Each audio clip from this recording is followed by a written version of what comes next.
Quite good morning. You're watching the Breakfast News on Rajya Sabha television. I'm Ashwarya Kapoor with you. And in the next 30 minutes, I'll be taking you through the biggest news stories from India and across the world that you might have missed during the night. And we'll also be telling you what to expect in the day ahead. Let us start with the headlines. Troops withdrawal complete as a part of a disengagement in Doklam. Breakthrough in nearly a 2.5-month-long standoff ahead of BRICS summit in China. AIADMK General Council meet on the 12th of September. Decision on removal of VK Sasikala expected. TTV Dhinakaran removed as Deputy General Secretary. West Bengal government's meeting with the major hill parties today. Gorkha Jan Mukti Morcha chief alleges conspiracy by some hill leaders against him. North Korea fires ballistic missile over Japan. Japan asks the United Nations Security Council to call emergency meet. Says it will take full steps to ensure the safety of its people. And Venus Williams, Garbine Muguruza, Marin Cilic and Joe Wilfred Tsonga advanced to the second round at the US Open in New York. First up, big news story just coming in. 5 coaches and an engine of the Nagpur-Mumbai Duronto Express have derailed near Titwela. Now, there are reports of some injuries. Rescue teams have been rushed from Kalyan. Well, we are awaiting more information and will get you once more details pour in on that story.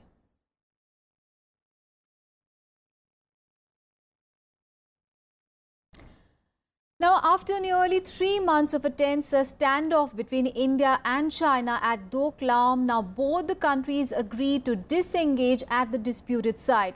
Now, PTI reports that the Chinese troops have already left the disputed area along with bulldozers and they have removed tents. Indian troops have also moved out of the standoff area. The breakthrough comes just a week ahead of the BRICS summit, which is being hosted by China between the 3rd and 5th of September, which Prime Minister Narendra Modi could attend. In a major diplomatic breakthrough, India and China on Monday decided to end their lengthy standoff at Doklam near the Sikkim border.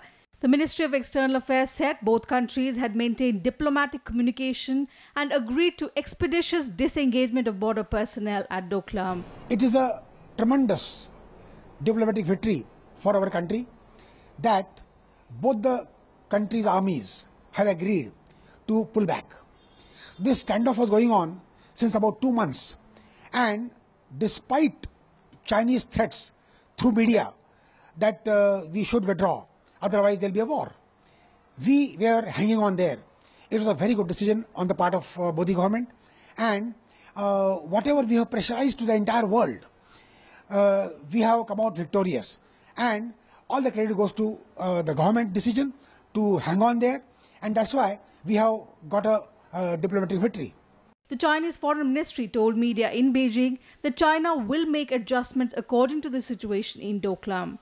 印方呢已经将越界的人员和设备全部撤回了边界的印方一侧，中方的现场人员对此进行了确认。中方呢将继续按照历史界约规定行使主权权利，维护领土主权。那么我也讲了，鉴于现场的情况已经出现了变化，中方呢将根据现地的情况做出必要的调整和部署。Defense experts hailed it as a big diplomatic victory for India. The disengagement protocol is adhered to in a mutually acceptable manner.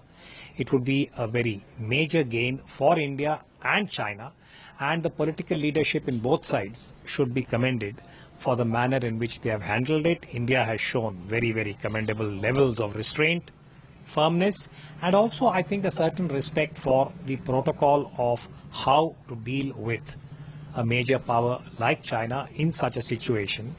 Last week, Home Minister Rajnath Singh hinted at a possible amicable solution to the border standoff, indicating that India was working to resolve the issue peacefully.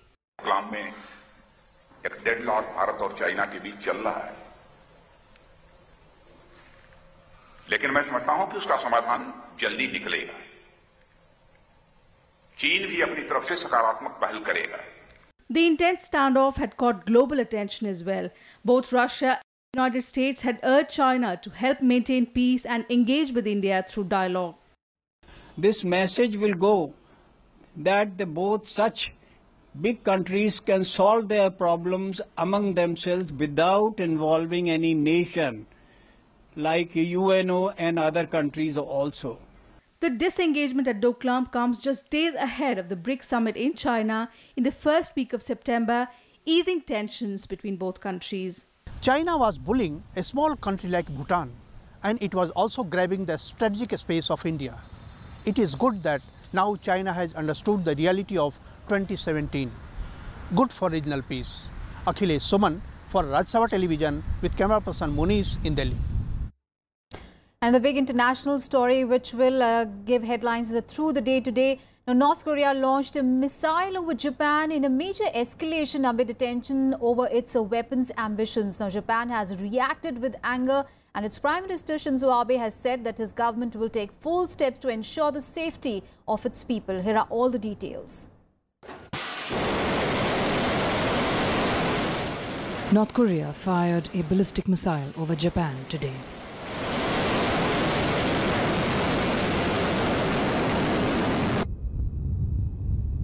5時58分ごろ、北朝鮮西岸より1発の弾道ミサイルが北東方向に向けて発射をされました。本弾道ミサイルは6時6分ごろ、我が国の北海道入間岬上空を通過し、 The Japanese government's J alert warning system advised people in the area to take precautions. There were no sign of any damage. The Japanese military did not attempt to shoot down the missile. This is a major escalation by Pyongyang amid tensions over its weapons ambitions. 現在までのところ、我が国の領域への落下物は確認をされておりません。また現時点において付近を航行する航空機や船舶への被害報告等の情報は確認をされておりません。 The firing comes days after Pyongyang launched 3 short-range missiles after the start of the Olchi Freedom Guardian South Korean-US joint military exercise, which the North sees as rehearsals for invasion. Japanese Prime Minister Shinzo Abe saying the country is seeking an urgent meeting at the United Nations to strengthen measures against Pyongyang. Abe also said Japan will take full steps to ensure the safety of its people. 北朝鮮が発射した弾道ミサイルが我が国上空を通過し、太平洋に落下をいたしました。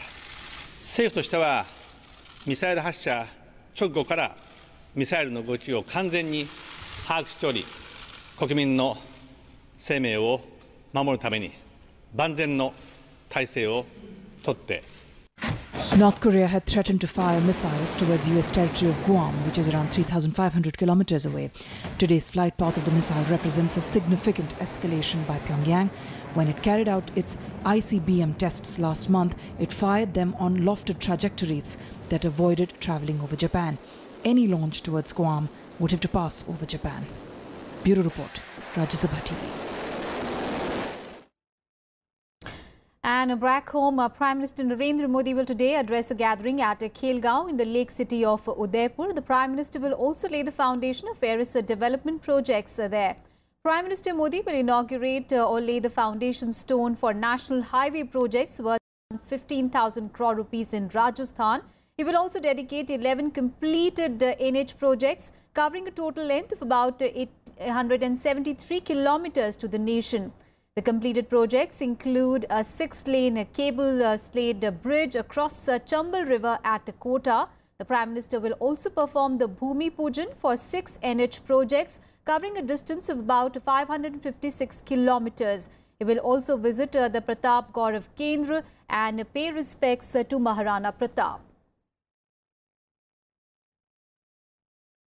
The CBI Special Court sent Dera Sacha Sauda Chief Gurmeet Ram Rahim Singh to jail for 20 years in 2 rape cases. The quantum of sentence was delivered yesterday amid heavy security with a high alert situation in both Haryana and Punjab. Now, after the judgment, Haryana Chief Minister Manohar Lal Khattar summoned an emergency meeting of top officials of the state. Both Khattar and his Punjab counterpart Amrinder Singh have appealed to people to maintain calm. The Haryana government also sent a report on the Dera violence to the centre. The special CBI court has awarded a 20-year jail term to Dera Sacha Sauda chief Gurmeet Ram Rahim for being convicted in 2 rape cases. A fine of 30 lakh rupees has also been slapped on the self-styled godman. The sentence was pronounced in a special court set up inside the heavily cordoned Sunaria jail near Rohtak, where the 50-year-old is lodged after his conviction by the Panchkula CBI court. CBI Special Court Judge Jagdeep Singh was flown to Rohtak in a chopper from Chandigarh to pronounce the sentence. The judge pronounced 2 jail sentences of 10 years each that will run consecutively. He has been sentenced for 10 years for one offence, and again he has been sentenced for 10 years in the other offence, mainly. And he has also been convicted under Section 506, also sentenced in both the cases. This is a judgment on expected lines. The maximum sentence has been awarded, and the facts and circumstances of this case also require the maximum sentence to be given, because the facts are extremely shocking and full of immoral conduct. Haryana Chief Minister held an emergency meeting after the judgment and appealed to the people to maintain peace. Court ने जो फैसला किया है उसका एक सम्मान किया जाएगा, और हमने इस सारे केस को मद्देनजर ध्यान में रखते हुए प्रदेश के अंदर जो सारे इंतजाम किए हैं वो ठीक प्रकार से किए हैं, और मैं लोगों से अपील भी करता हूं कि इस निर्णय आने के बाद भी वो शांति बनाए रखें. Punjab Chief Minister Amrinder Singh also met with the governor to discuss the law and order situation. They have found him guilty and they have sentenced him. So there is nothing for us to say. We can only ask that this must be accepted by the people, और शांति रहे. कोई ऐसे कोई बात नहीं चाहिए हमें जहाँ इसमें कोई गड़बड़ हो. ये जो अदालत ने अपना सुना दिया. Now you must accept that. The Congress welcomed the CBI court judgment, while CPM's Brinda Karat said Ram Rahim deserved a bigger sentence. It should also serve as a deterrent to anyone, individuals or institutions who believe that the law can be made subservient or law can be violated at will. एक बलात्कार का case नहीं है, ये 2 बलात्कार के case हैं, और इसलिए हम तो समझते हैं इनको मैक्सिमम पनिशमेंट मिलना चाहिए था, और मैक्सिमम पनिशमेंट जज ने नहीं दिया. मैं समझती हूँ कि इसके खिलाफ अपील होना चाहिए और मैक्सिमम पनिशमेंट के लिए अपील होना चाहिए. Fearing a rerun of the violence by Dera Sacha Sauda followers, Haryana and Punjab were on high alert. Rohtak was turned into a fortress. A multi-level security cordon manned by police and 23 companies of paramilitary forces was put in place around the city. Shoot-at-sight warnings were issued for miscreants as the army remained on standby in areas where Section 144 was imposed. Sirsa, where thousands of Dera followers have been camping, was also heavily guarded. Heavy security was deployed at the Haryana-Delhi and Haryana-UP borders to avoid any violence. Mayhem erupted in Panchkula and Sirsa after Gurmeet Ram Rahim's conviction on Friday and spread to other cities of Punjab, Haryana and the national capital. 38 people died in the violence that left over 250 injured. Bureau Report, Rajya Sabha TV. Meanwhile, the Supreme Court slammed the Gujarat government for dragging its feet on the trial of the self-styled godman Asaram Bapu. On Monday, the Apex Court asked the State Council why the rape victim has not been examined till date. It also directed the state government to file an affidavit in this regard and posted the matter for further hearing after Diwali. Earlier in the month of April, a 3-judge bench of the top court had directed the state to expedite hearing in the case against Asaram Bapu. And later in the day, Gujarat Chief Minister Vijay Rupani said that it is up to the court to take a decision on fast-tracking the rape case against Asaram, and the Gujarat government has no role in it. He further rejected the Congress's allegations that the ruling party was trying to shield the accused. And news on another self-styled godman, a Hisar. A court will today pronounce the verdict against godman Rampal in connection with the 2 cases registered against him. The verdict was supposed to be announced on 24th of August, but it was deferred. The verdict will be pronounced by Judicial Magistrate Hisar Mukesh Kumar. Earlier in November 2014, a case was registered against Rampal and his followers under various sections of the Indian Penal Code. Now, Rampal has been in jail since a violent confrontation with the police at Satlok Ashram near Barwala when some of his followers were evacuated from the sporring premises in 2014. Now on to news from Tamil Nadu. The AIADMK on Monday ousted the party Deputy General Secretary TTV Dhinakaran from the post. The resolution was adopted in a meeting which was convened by Chief Minister E. Palaniswamy yesterday. Meanwhile, the decision to remove jailed party General Secretary V.K. Sasikala from the post will be taken at the party's General Council meeting, which will be held on 12th of September. The AIADMK party on Monday passed a resolution to expel party Deputy General Secretary TTV Dhinakaran.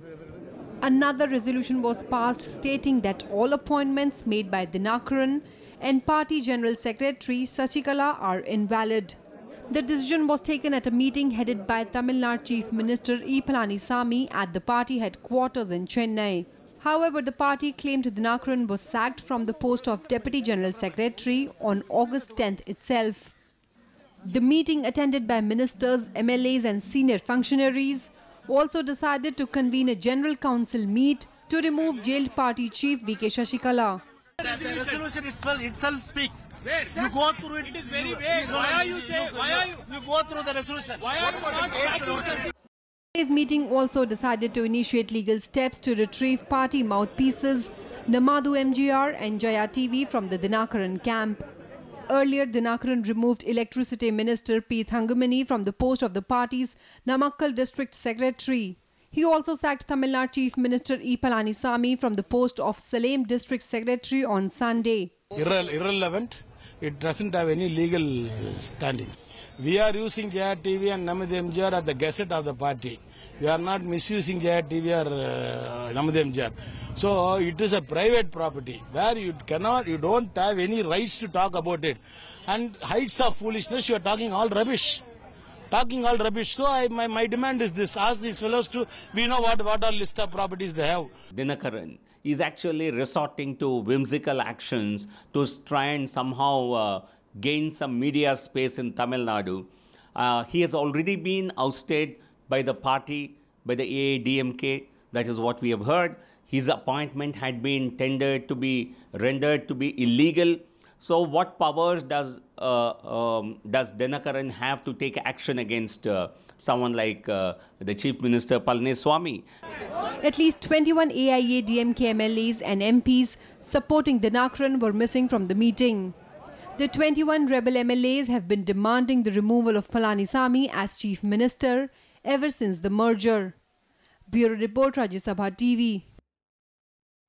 News from Darjeeling now, where a meeting will be held between all the major hill parties, including the Gorkha Janmukti Morcha and the West Bengal government, at the State Secretariat in Kolkata today. The meeting, convened by Chief Minister Mamata Banerjee, is to come to a solution about the ongoing agitation for a separate Gorkha land state. The state government convened the meeting in response to a letter from the Gorkha National Liberation Front requesting a dialogue to restore normalcy in the Darjeeling Hills. An indefinite strike called by the Gorkha Janmukti Morcha demanding a separate state of Gorkha land entered its 75th day on Monday. Now, a 5-member team of GJM will also attend the meeting, but the GJM President Bimal Gurung will not be a part of this team. He has alleged that there is a conspiracy on which is against him by some hill leaders. And now on to the flood situation across various states of the country. Well, the situation remains grim. In Bihar, the flood situation remained mostly unchanged, with 32 more deaths reported on Monday, taking the total death toll to 514. Now, 1.71 crore people in 19 districts of the state are still affected. Water has receded in some places, following which some people have returned to their homes. Now, the number of relief camps has further dropped to 215 from 222. Meanwhile, in Uttar Pradesh, 2 fresh deaths were reported from Gorakhpur, taking the toll to 102. 2 persons are missing, while 3 are injured. As per reports, number of flood-affected districts is 24. Meanwhile, in Assam, the flood situation continues to improve. Nearly 1.25 lakh people, however, are still suffering across 5 districts of the state. The third wave of flood has so far claimed 73 lives across the state. Now, Chief Minister Sarbanand Sonowal took stock of the entire network of embankments and asked the Water Resources Department to begin repairing the breaches. And in West Bengal, the situation again has improved. The flood water has receded from most areas of the 6 affected districts in North Bengal. The death toll stands at 90. Meanwhile, the train services between the northeastern region and the rest of the country are expected to resume on a trial basis. The rail link with the northeast has remained snapped for over a fortnight now due to the floods causing severe damage to West Bengal and Bihar, besides parts of the hilly region as well. Floods have caused extensive damage to railway tracks, the bridges and other infrastructure as well. Let's get you some international news. Now, US President Donald Trump will be visiting storm-ravaged Texas today as Harvey continues to pummel the region with a record-breaking 50 inches of rain and claiming at least 10 lives since making landfall on the US Gulf Coast. On Monday, Donald Trump paid a tribute to the rescue teams and the spirit of the people in Texas, adding that he was dealing with the Congress on funding as this was going to be a very expensive situation. I don't know that you could have enough resources to meet the needs that have been generated by this event. Administration ramping up its response to the most powerful hurricane to hit America in 13 years. Harvey continues dumping rain on East Texas and the waters continue to rise. A record 30 inches of rain has already fallen on the city of Houston. The death toll due to tropical storm has risen to 10. Up to 2,000 people have been rescued in and around Houston. Thousands of homes are without electricity. Many schools are closed, as are Houston's 2 main airports, with runways completely flooded. The Weather Service says the worst of floods were expected on Wednesday and Thursday. There is a reality that we have to come to grips with, and that is we are just beginning the process of responding to this storm. We are still involved in the search and rescue process. Our number one goal from Corpus Christi all the way to east of Houston is still protecting and preserving life and rescuing every person that we can find. Our second goal is to ensure that our fellow Texans have access to necessities, food, water, supplies, and power. Meanwhile, at least 200 Indian students stranded at the University of Houston due to catastrophic flooding are evacuated to safer places. The students were being provided food and other supplies by the Indian American community in the area. India's Consul General in Houston, Anupam Ray, has been in touch with the students and monitoring the evacuation process. In New Delhi, External Affairs Minister Sushma Swaraj said that 2 Indian students have been admitted to the intensive care unit. US President Donald Trump will visit storm-ravaged Texas today, where a major disaster has already been declared. On Monday, the president also approved an emergency declaration for neighboring Louisiana and held cabinet meeting to shore up response and recovery efforts. There has been a tremendous amount of work done. He has been so outstanding in so many ways. More than 8,500 federal workers are involved in the Texas effort alone. I've also today declared emergencies in Louisiana at the request of Governor Edwards. Recovery will be a long and difficult road, and the federal government stands ready, willing and able to support that effort. Harvey made landfall as a Category 4 hurricane late on Friday, bringing floods described as unprecedented. It was later downgraded to a tropical storm. It nevertheless left a trail of destruction as it swept through Texas. The Texas Gulf Coast is a key center of the U.S. oil and gas industry, and some of the largest refineries in the country have halted operations. Bureau Report, Rajya Sabha TV. Let's get you some sports news now. President Ramnath Kovind will present the National Sports Award at the Rashtrapati Bhavan today. The awards include a Rajiv Gandhi Khel Ratna Award, Arjuna Award, Dronacharya Award, Dhyan Chand Award, Tenzing Norgay National Adventure Award 2017 and Maulana Abdul Kalam Azad Trophy. Now, Rajiv Gandhi Khel Ratna will be conferred to para-athlete Devendra Jajaria and celebrated former hockey captain Sardar Singh. Arjun Awards will be presented to 17 sportspersons featuring cricketers Harmanpreet Kaur, Cheteshwar Pujara, para-athletes Mariappan, Varun Singh Bhati and hockey player SV Sunil. Dronacharya Awards will be given to 7 coaches. Apart from a medal and a citation, Rajiv Gandhi Khel Ratna awardees will receive a cash prize of 7.5 lakh rupees. Arjun Award, Dronacharya Award and Dhyan Chand awardees will receive certificates in a cash prize of 5 lakh rupees each.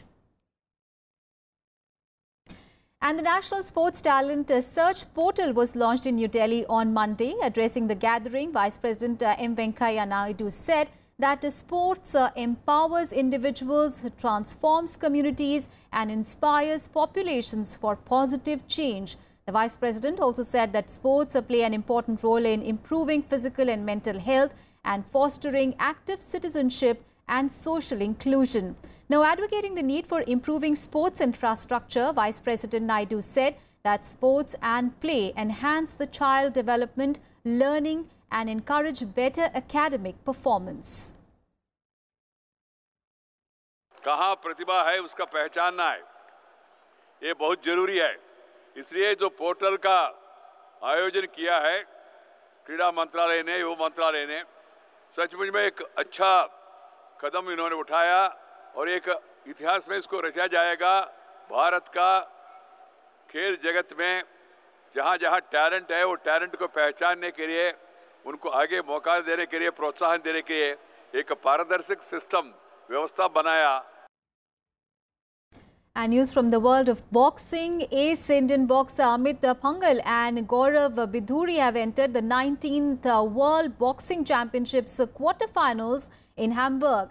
Amit Phangal stunned 7th seed Carlos Cuipo of Ecuador in the 49 kg category, while Gaurav got the better of Ukrainian Mykola Batsenko in pre-quarter final bout in the 56 kg. Now, both the boxers have a tough contest ahead in the quarter final.